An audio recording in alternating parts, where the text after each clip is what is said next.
ഞാൻ രവിശങ്കർ. ഞാൻ വരുന്നത് ചെർപ്പളശ്ശേരിയിൽ നിന്നാണ്. ഞാൻ എൻ്റെ അനിയൻ രാജീവിൻ്റെ സ്ട്രോക്ക് വന്നതിന് ശേഷം അവൻ്റെ ലെഫ്റ്റ് സൈഡ് മുഴുവനും പാരലൈസ്ഡ് ആയിരുന്നു.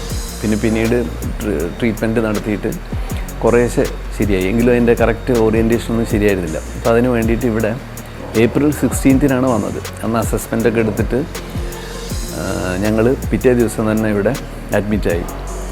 വളരെ നല്ല ട്രീറ്റ്മെൻറ്റാണ് ഇവിടെ കിട്ടിയത്. അത് ട്രീറ്റ്മെൻറ്റിൻ്റെ കാര്യം മാത്രമല്ല, അവർ അറേഞ്ച് ചെയ്ത് തന്നിട്ടുള്ള അക്കമഡേഷൻ തൊട്ടടുത്തായിരുന്നു, റീഹാബ് വില്ലേജിൽ.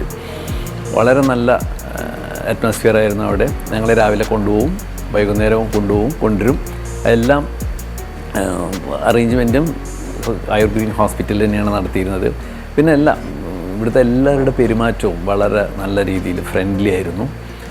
ഭക്ഷണം നല്ല ഭക്ഷണം നേരത്തെ പറഞ്ഞു, ട്രീറ്റ്മെൻറ്റ് നല്ല ട്രീറ്റ്മെൻറ്റ്. എല്ലാ ഡിപ്പാർട്ട്മെൻറ്റ്. ഇപ്പോൾ അവന് ട്രീറ്റ്മെൻറ്റ് ഉണ്ടായിരുന്നത് ഫിസിയോതെറാപ്പിയിൽ 2 സെഷൻ ഉണ്ടായിരുന്നു, പിന്നെ റിഫ്ലെക്സോളജി ഉണ്ടായിരുന്നു, പിന്നെ ഓക്യുപ്പേഷണൽ തെറാപ്പി ഉണ്ടായിരുന്നു, പിന്നെ റൊബോട്ടിക് ട്രീറ്റ്മെൻറ്റ് ഉണ്ടായിരുന്നു. അങ്ങനെ ഏത് പറഞ്ഞാലും ആയുർവേദം കുറച്ചുണ്ടായിരുന്നു. അങ്ങനെ ഏത് ഡിപ്പാർട്ട്മെൻറ്റിൻ്റെ ആയാലും അവരുടെ പ്രവർത്തനങ്ങളൊക്കെ വളരെ മെറ്റിക്കുലസായിട്ട് കാര്യങ്ങൾ നോക്കി അവന് വളരെയധികം ഇമ്പ്രൂവ്മെൻ്റ് ഉണ്ടായിരുന്നു. അങ്ങനെ ഞങ്ങൾ ഏകദേശം 2 മാസത്തോളം ഇവിടെ സ്റ്റേ ചെയ്തു.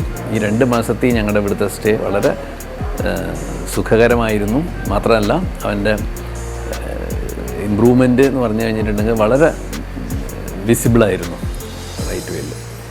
അപ്പോൾ എന്തുകൊണ്ടും വളരെ നല്ല രീതിയിലുള്ള ഒരു ട്രീറ്റ്മെൻറ്റാണ് ആയുർവേദം ഞങ്ങൾക്ക് തന്നിട്ടുള്ളത്.